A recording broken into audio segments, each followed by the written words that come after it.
napakaganda po ng ating dagat dito sa ating Dolomite. At nakikita lang po ito sa Manila Bay. Ayan po, at nakikita yung mga basura nakalutang dyan sa tubig. At yan po ay hinahampas ng alon paakyat dito sa may ibabaw ng dalampasigan po mga kaibigan. At ayan po ang mga basura ay nakakainis tingnan at gawa ng tao po ang ating nakikita. Wala po tayong gawa ng kalikasan, wala yung water lily. Ayan, nakikita nyo mga plastic bottle, no? Mga kung ano-ano ng mga basura nang gagaling po sa bahayan. At hindi po natin mapipigilan na mag-isip kung talaga ang gagawin po dito para po ito ay mabigyan ng lunas ang ating nakikita. Ayan po, may kasama pa pong mga kahoy. No? Isa na rin sa mga trash room nandito sa ating harapan.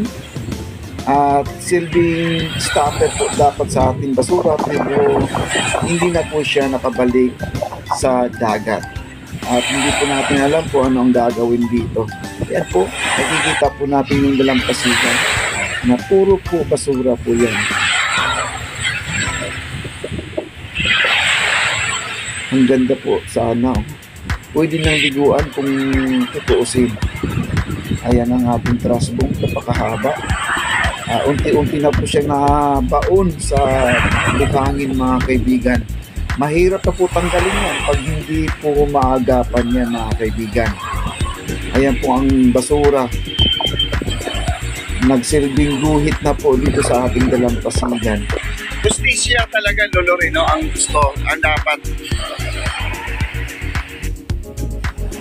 Ika nga, ang sabi nila, gusto natin magiging malinis ang ating kapaligiran. Paano naman po kung hindi tayo nakikipag-cooperate sa ating mga basura, no? Sa ating barangay, kung saan man na pwede tayong magtapon sa tama nating basura. At ito pa, gabundok na po ang mga basura dito sa ating nakikita.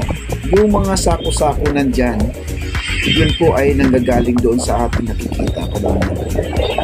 Ang dami po. Nasa 3,000 sacks po ang nandyan. Kasama pa yung mga kahoy. Napakarami. At pasukin po natin yung loob na yan. Ayan po, nakikita po natin yung trash boom, yung styrofoam na napakalaki. Napakamahal po ang isang piraso niyan. Ngayon, itatapon na lang po yan. Ayun, nagmukhang tinaanan ng bagyo. Ayan po. Ang daming kahoy, kawayan.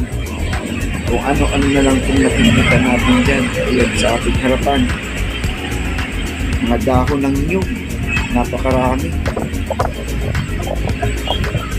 At ito po ay pinamimigay na po yung mga kahoy nandyan kung sino man yung gustong gumamit, kung gawing panggatong, gawin yung pamoste sa bahay, pwede nyo kunin yan, pwede nyo hingiin, magdala kayo ng sasakyan para mahakot nyo po yung mga kahoy nandyan sa nakikita po ninyo.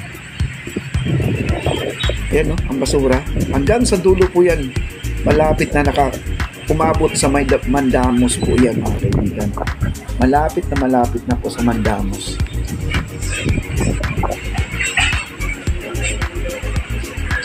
Sino bang hindi malulungkot dito sa nakikita po natin? May gulong po. Nakikita nyo? Kayang-kaya tangayin ng alon. May gulong. Ayan o, pinalikan ko pa o. Ayan o. Ang bigat niyan. Ayan yung Mandamos. Nakikita niyo ang building na yan. Malapit na po doon ang ating basura. Bukas pangalawa, baka nasa Mandamos na po yung ating basura. Ayan ang trash bomb, kala mo longganisa. Napakahaba. Sana po ay maibalik na po dyan sa dagat yung trash bomb na yan. Kasi nakakatulong naman din kahit papaano.